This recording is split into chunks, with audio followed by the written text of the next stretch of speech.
Lo dijo en la primera hora.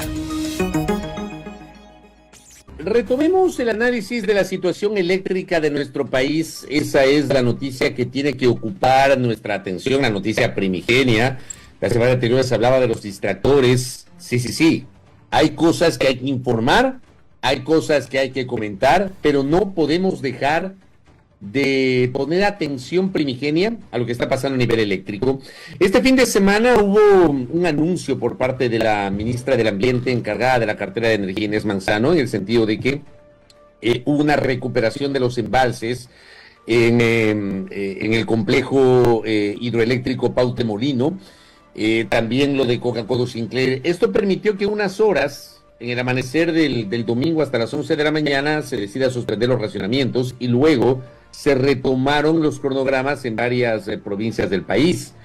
Y ella había advertido que esta semana que viene será una semana crítica. Hablamos con un especialista en la materia y le quiero agradecer al señor ingeniero Iván Rodríguez.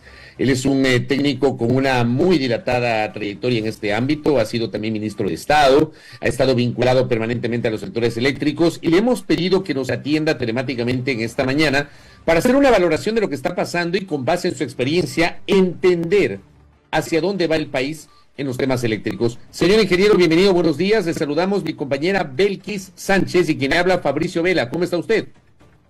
Muchas gracias, buenos días. Gracias por la oportunidad. Bien, un poco complicado con los apagones como todo el mundo, pero tratando de pensar en alguna solución que no sea puntual, sino definitiva. Yo creo que todos somos Ecuador y a todos nos conviene la solución de este problema de manera definitiva. Empecemos hablando por ahí y le pregunto, ¿hay soluciones de corto plazo? Porque, por ejemplo, el último fin de semana hubo, digamos, declaraciones en el sentido de que la crisis de racionamiento se podría prolongar hasta abril. Yo le pregunto si tiene sustento eso, si efectivamente estamos en ese camino de que esta situación de carencia del suministro de energía eléctrica se prolonga hasta abril, ingeniero. Realmente depende de una serie de variables. Desde mi punto de vista, usted puede enfocar el problema aumentando la oferta, como está tratando de hacerlo el gobierno, o disminuyendo la demanda. Una de las alternativas para disminuir la demanda es la contratación y la instalación de luminarias LED a nivel país. Eso le permitiría a usted ahorrar 200 megavatios a nivel país. Otra alternativa es hacer un esfuerzo mayor y crear un grupo de trabajo que solucione absolutamente todo lo relacionado con los generadores del sector industrial, del sector productivo. En este momento existen alrededor de 300 megavatios que se han incorporado, pero si usted hace un esfuerzo por ese lado, usted podría incorporar realmente 500 megavatios. Me refiero al hecho de que en este momento sobrevive el más fuerte, sobrevive el que tiene flujo, sobrevive el que tiene acceso a combustible. Pero hay el mediano y el pequeño empresario que tiene generadores y no tiene flujo y no tiene cómo conseguir combustible. Además hay aquel que nunca se imaginó que esto sucedería y que necesita y desearía conseguir un grupo de emergencia, pero no tiene flujo. De tal manera que si usted consigue que el Estado facilite flujos, de ser posible de meses de gracia, y facilite el combustible, usted podría incorporar 200 megavatios, lo que significaría retirar esa demanda del país. Paneles solares, si usted con el mismo criterio da flujos, da préstamos, vía banca multilateral con créditos especiales, usted podría conseguir 50 megavatios.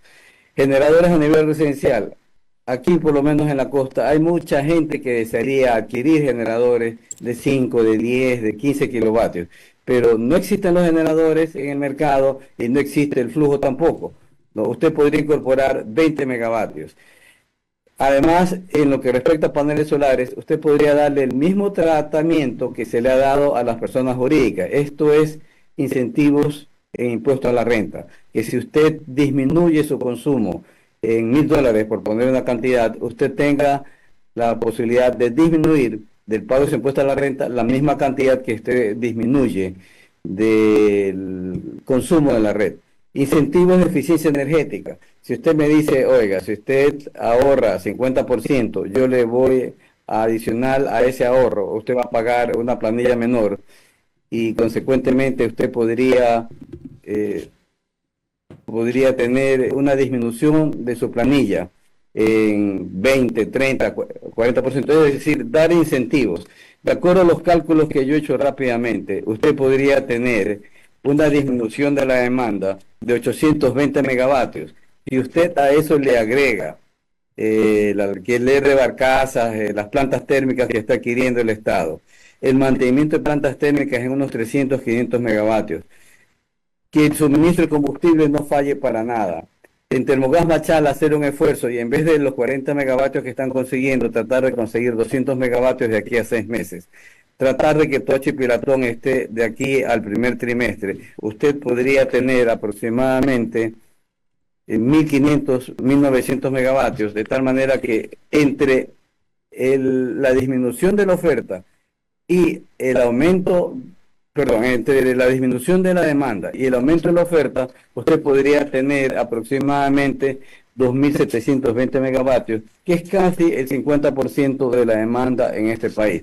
Pero ¿qué es lo que usted tiene que hacer para que esto realmente se concrete? Son grupos de trabajo, como usted quiera llamar, mesas de trabajo, grupos que se encarguen de hacer seguimiento.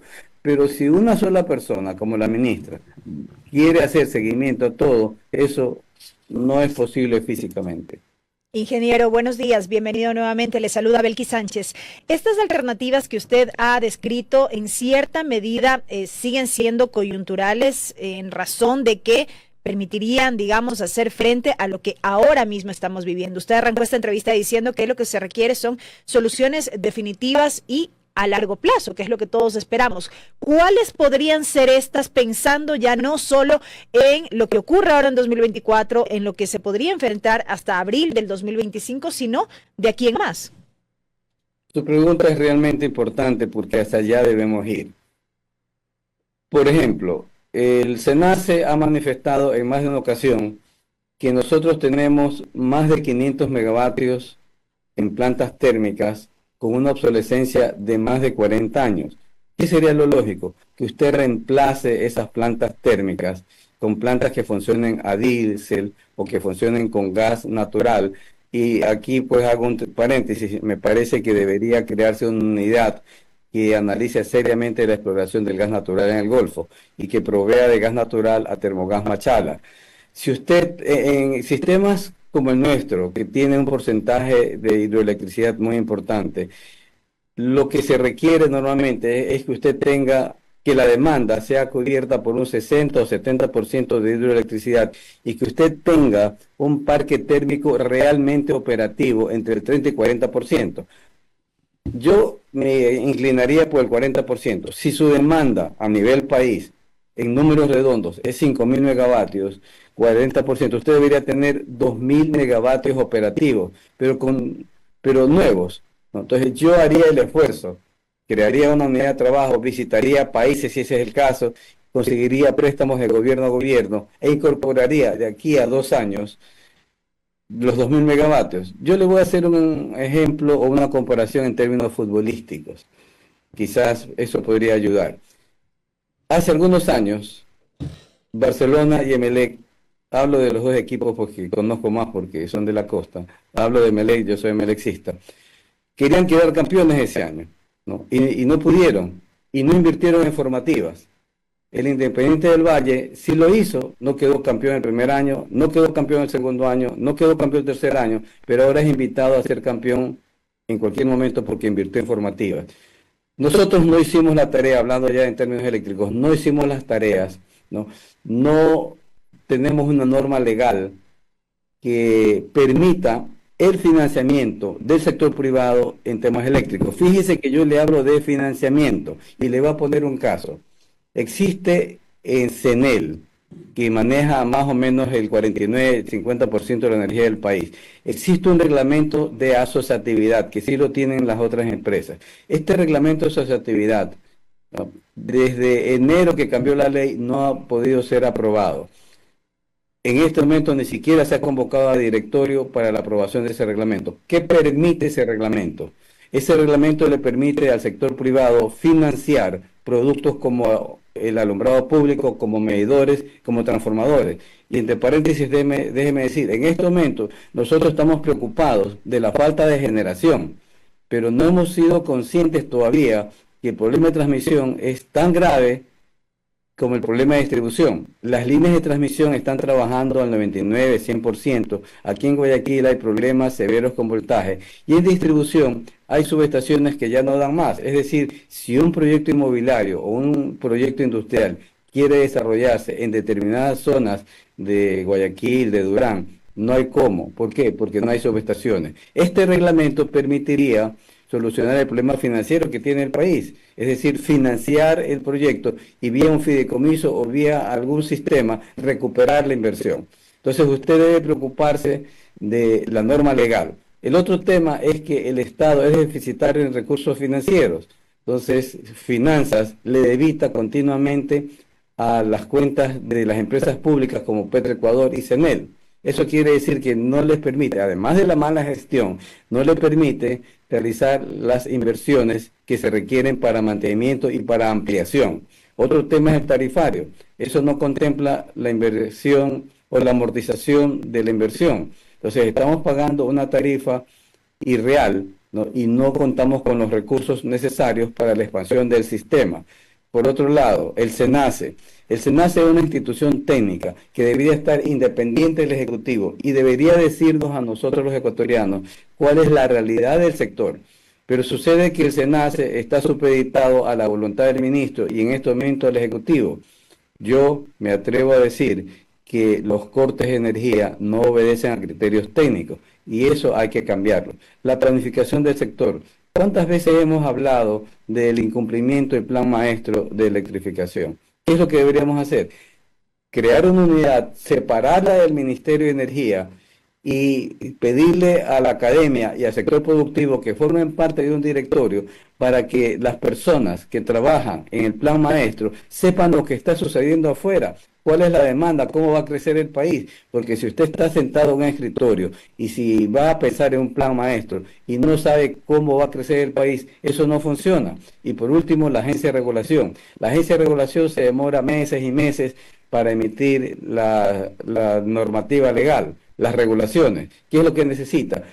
Que ellos aterricen, que sepan qué es lo que está sucediendo afuera. Y para eso yo sugiero también que se arme una unidad con un directorio, que intervenga la academia, que intervenga el sector productivo, para que le diga, oye, aquí nosotros necesitamos este tipo de regulaciones, necesitamos que el tema de paneles fotovoltaicos, en vez de ser 2 megavatios, sea sin límite, y cosas por el estilo. Pero si nosotros no cambiamos la estructura del sector, nosotros vamos a tener los mismos problemas anualmente. Y sí genera preocupación lo que acaba de señalar usted cuando dice que el SENACE ya no es un ente técnico, sino más bien se están tomando decisiones más atadas a la situación política. Quiero una reacción suya y quiero solicitarle respetuosamente, Iván Rodríguez, una reacción a propósito de una declaración que esta mañana formuló la ministra encargada de Energía, ministra del Ambiente encargada de Energía, Inés Manzano, en una entrevista con Teleamazonas. Escuchemos ese extracto de la entrevista, por favor. Teníamos 71 días sin que lloviera, se había adelantado el estiaje casi 3 meses, luego llovió, gracias a Dios, porque aplacaron los incendios que teníamos, tanto en Quito como en Mira y como en Loja, y ahora estamos con unas restricciones porque estábamos llegando a una cota mínima de operación de MASAR. Y MASAR es algo que debemos entender todos los ciudadanos. Va a ser como el corazón, está en el centro sur, pero es el corazón porque es el que me mantiene también el voltaje a nivel nacional. Entonces, esta semana es crítica porque hemos tenido un buen flujo de lluvias, buenos caudales. Coca-Cola Sinclair estuvo ayer extraordinario y pudimos aprovechar 1.100 megavatios. Sin embargo, eso no es la normalidad. En estos momentos lo que vamos a hacer es tratar de que Coca-Cola siga trabajando porque en ese sector del país sí hay lluvias. Sin embargo, en el centro sur, sobre todo en Azuay, no hay lluvias. Nosotros teníamos caudales, llegamos a tener un caudal de 1 metro cúbico por segundo cuando el caudal que se requiere en Masar es 146. Y así no le apagaban a las turbinas de Masar. Sí, a ver. La pregunta es desde un poco la lógica de alguien que no conoce, que no es técnico en electricidad. Si se forzan las turbinas de Masar, se pueden dañar. ¿Se está trabajando bajo ese riesgo? A ver, ahorita el mínimo es 2110. Con todas las medidas que hemos hecho, al día de hoy estamos en 2114.30. Antes de que llegue tenía el punto 30. Estamos a esta hora. A esta hora. Es decir, estamos 48.8 metros por debajo de lo óptimo. Ajá. Sin embargo, no estamos en lo mínimo. ¿Pueden funcionar con esa cota? Podemos funcionar, pero lo que estamos haciendo es algo que nos ha resultado bien, es dejar descansar a Masar cuando entra Coca-Cola Sinclair, más el ahorro que tenemos, que es el tema de las suspensiones del servicio de energía. Muy bien, esto es lo que dijo hace minutos en entrevista con Milton Pérez de Teleamazonas la ministra. ¿Qué reacción o qué explicación le añadiría usted a lo que ha dicho la ministra, ingeniero Iván Rodríguez? Me parece que el criterio técnico es correcto, porque usted tiene Masar, tiene Paute, tiene Sopladora, y entre las tres suma aproximadamente 1.800 megavatios. Entonces, lo lógico en este tipo de circunstancias es que usted trate de generar con todo lo que pueda plantas térmicas, trate de ahorrar energía con Coca-Cola Sinclair y trate de elevar el embalse de lo que ella dice el corazón del sector eléctrico, porque en la medida que usted tenga suficiente agua y le permita tener suficiente generación, usted aporta al sistema nacional con 1.800 megavatios. Entonces el criterio técnico me parece absolutamente correcto y creo que todas las medidas deberían ser dirigidas a ahorrar energía, usar plantas térmicas en la medida de lo posible, así sea un poco más caro, usar Coca-Cola Sinclair porque es una central de pasada y tratar de mantener y elevar el nivel del embalse de Masar con propósito de, en momentos críticos, tener esos 1.800 megavatios que mucho lo necesitamos. Ahora, le añado algo más. Yo empezaba la entrevista hablando de esta previsión de abril, de que los apagones se van a extender hasta abril. Yo comenzaba la entrevista con Iván Rodríguez con ese criterio y le agradezco íntegro de ver que está en sintonía. Me explica que efectivamente este fin de semana esto, digamos, se viralizó. Me recuerda que quien hace esta declaración fue el gerente de SELEC. Entiendo que en la entrevista con Carlos Rojas en Políticamente Correcto. Él hablaba, siendo gerente de SELEC y ahora es viceministro de Electricidad, habla de abril. Le quiero insistir en la pregunta. ¿Usted ve que efectivamente nos vamos hasta abril con los racionamientos, ingeniero?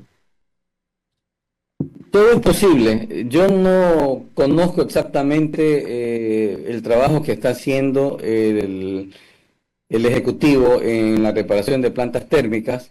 No veo que haya mucha intensidad en temas Termogas Machala. No veo que haya mucha intensidad en el gobierno en lo que respecta a bajar, lo que yo llamo bajar la demanda, ¿no? De tal manera que entiendo, tratando de leer entre líneas lo que dice el señor viceministro actualmente, es que ellos tienen un programa de adquisición de 1.080 megavatios y algunas de esas unidades entran 28 de abril, 29 de abril, en mayo, en marzo y otras en abril, ¿no? Entonces entiendo que la lectura de ellos es que en abril van a tener más unidades de generación, pero desde mi punto de vista el Ejecutivo debe hacer todos los esfuerzos por bajar la demanda, ¿no? Y tratar de incluir la mayor cantidad de oferta. Pero ese escenario que dice el señor viceministro, pues no lo comparto mucho, pero entiendo que obedece a que recién en ese mes se van a incorporar las unidades de generación que están... Pero no lo comparte mucho, ingeniero Rodríguez, porque usted cree que esto se prolongue más o usted cree que es exagerado hablar de abril. Pienso que es exagerado hablar de abril. Pienso que si es que el gobierno hace su tarea, esto debería superarse antes. Cuando digo hace su tarea, es lo que yo he explicado inicialmente. Trate de bajar la demanda. Yo le pongo un caso, luminarias LED. Hay un reglamento de asociatividad esperando como 8 meses. Si usted toma acciones inmediatas, usted puede bajar la demanda, si no 200 megavatios, porque eso toma algún tiempo, pero puede bajar 50, 60, 100 megavatios. Si usted da facilidades a la adquisición de paneles solares, usted puede bajar. Si usted se preocupa un poco de eficiencia energética, puede bajar. Yo no lo veo haciendo el gobierno. O sea, hay alternativas para que esto disminuya el tiempo de racionamiento, pero no lo veo al gobierno en esa línea. Lo último de mi parte, ingeniero, uno de los temas también que refirió el viceministro Calero en entrevista este fin de semana es que ya no se contempla la llegada de nuevas barcazas de generación eléctrica. En este sentido, reconoció las dificultades que ha tenido el proceso de generación móvil con la barcaza Car Power Ship que se encuentra en el país, y adicional a esto, manifestó que lo viable por ahora es recurrir a la generación térmica. ¿Cómo mira usted este pronunciamiento por parte del viceministro? Es lo que está haciendo ellos, ¿no? En este momento cualquier megavatio sirve. De lo que yo tengo, más o menos son 750 megavatios que están comprando, no con los motores o los generadores que yo hubiera pensado, pero dada la emergencia, tienen que hacerlo.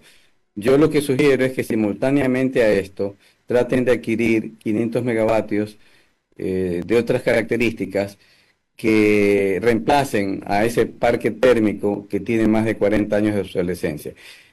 En la medida que usted tenga más generación, le permite hacer mantenimiento a las plantas térmicas y a las plantas hidroeléctricas cuyo mantenimiento está diferido. Entonces yo a esto que está haciendo el gobierno le agregaría conseguir, considerando que no hay dinero, vía préstamos de gobierno a gobierno, no menos de 500 megavatios térmicos, y trataría de que a partir de lo que se pueda, tengamos nosotros por lo menos 2.000 megavatios operativos. Si usted tiene 500 megavatios o 550 megavatios con una obsolescencia de 30, 40 años, es como que usted tenga un vehículo del año 2000, del año 1990, y sabe que en cualquier momento se le va a dañar. Entonces, cambie ese esquema, ¿no? Y usted tiene que comprar un carro nuevo para poder viajar. Es exactamente lo mismo. Compre plantas térmicas nuevas, se va a demorar 2 años, pero va a tener un parque térmico operativo, y desde mi punto de vista debe ser el 40% de la demanda, que son aproximadamente 2.000 megavatios. Dos cosas finales, ingeniero. La primera, acá, y le envío un abrazo a Darío Dávalos, que está en sintonía, me dice, hay un informe técnico de CELEC y SENACE donde se indica lo de marzo-abril, y claro, me pasa una captura de pantalla de ese informe, y dice lo siguiente: para escenarios secos, con las centrales de generación existentes, sumadas con las plantas proyectadas e incorporar y con las máximas importaciones de electricidad, no es posible garantizar el abastecimiento de energía eléctrica en el Sistema Nacional Interconectado, y se presenta riesgo de cortes de servicio de energía eléctrica durante el periodo de octubre 2024 a marzo 2025. Para ese periodo serían necesarias las importaciones de electricidad hasta la máxima disponibilidad posible para el abastecimiento de electricidad en el país. Por consiguiente, dice el documento, se debería prever los recursos económicos para atender este escenario probable, y considerando que los análisis de SENACE determinan un alto riesgo de déficit bajo un escenario de operación autónoma del sistema en el actual estiaje, si no se cuenta oportunamente con la generación termoeléctrica adicional y otras acciones recomendadas en el plan. O sea, aquí ya se habla de este periodo octubre a marzo, ingeniero. Sí, yo conozco el documento, lo he leído, y son escenarios que el SENACE plantea. Incluso plantea escenarios mínimos y escenarios medios y escenarios máximos. ¿Y de qué depende? Exactamente lo que estoy hablando. Usted tiene un parque térmico de más de 500 megavatios con la posibilidad de que ese parque térmico esté no operativo en más o menos 300 megavatios. Entonces el SENACE dice, estos son los antecedentes. Yo tengo este estado de plantas térmicas y normalmente se me dañan, de los 500 y pico, se me dañan 300 megavatios. Entonces, por si acaso eso suceda, yo necesito reponer ese parque térmico, o en su defecto necesito conseguir más energía. Entonces son escenarios que plantea el SENACE, pero eso no está escrito en piedra. ¿Me explico? Entonces, puede ocurrir, como puede ser que eso no suceda. ¿Por qué? Porque estamos hablando de datos históricos de equipos no operativos. Otra pregunta que me hacía mi colega Damián de la Torre, y pregunta, ¿no? Como periodista y como ciudadano. Cuando hay una mejora en las hidroeléctricas, ¿es prudente que te acorten las horas de luz enseguida? Esto pregunta, más allá de qué cambios a última hora beneficien o no, pues a uno le desorganizan. ¿No resulta mejor ahorrar y mantener los horarios establecidos y emplearlos a mediano plazo? ¿Cuál es su criterio sobre estas inquietudes que plantea mi colega? Concuerdo, 100% concuerdo, y más allá que es molestoso, nos ponemos mal genio, se nos dañan los negocios, pero yo concuerdo absolutamente con ese criterio, ¿no? O sea, aquí hay que enfriar la cabeza, estamos en una situación crítica, ¿no? Lo que yo sí sugiero, y muy fuertemente, es que no nos cambien los horarios continuamente.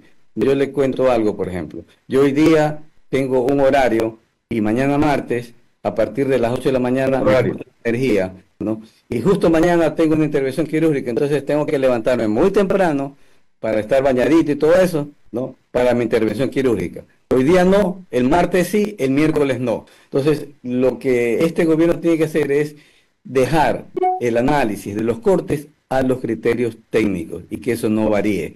Y coincido con el comentario, ¿no? Yo creo que en este momento debemos tratar de ahorrar la mayor cantidad de energía, mantener los cortes hasta que podamos salir de la situación. Oiga, y mi colega Belén Merizalde pregunta, ¿se supone que en Coca-Cola sin que no hay cómo ahorrar, digamos, agua? ¿Se puede hacerlo o no, ingeniero? No, es que es diferente. Usted, por ejemplo, en Mazar tiene una presa que le dura, no recuerdo cuántos días, depende del uso. Pero en Mazar tiene un embalse muy pequeñito y el agua pasa. Entonces, si usted no utiliza el agua de Coca-Cola Sinclair, sencillamente se le va. Incluso yo hace algún tiempo sugería que en épocas de excedencia de hidroelectricidad nosotros deberíamos tener tarifas estacionales, porque cuando usted tiene excedencia de hidroelectricidad, usted le vende a Colombia a precios bajos. Lo adecuado en esa época es que nosotros los usuarios tengamos un ahorro, tenga una disminución en el costo del kilovatio hora, de tal manera que en vez de venderle a Colombia, nos venda a nosotros. Y si a mí me rebajan un centavo en esa época que hay mucha agua, yo voy a usar, y usted le mete dinero al sistema, porque recuerde que en el momento en que la distribuidora me vende más energía, yo le pago más a la distribuidora y hay más flujo a ese nivel. Entonces, respondiendo a la pregunta, no hay cómo ahorrar, hay que utilizar el agua que viene, y obviamente le comento, cuando hay excedentes hasta se le vende a Colombia a precios bajos. Muy bien, ingeniero. Le quiero agradecer por estos minutos que usted nos ha facilitado para tratar de entender la situación eléctrica. Muy amable. Muchas gracias a ustedes.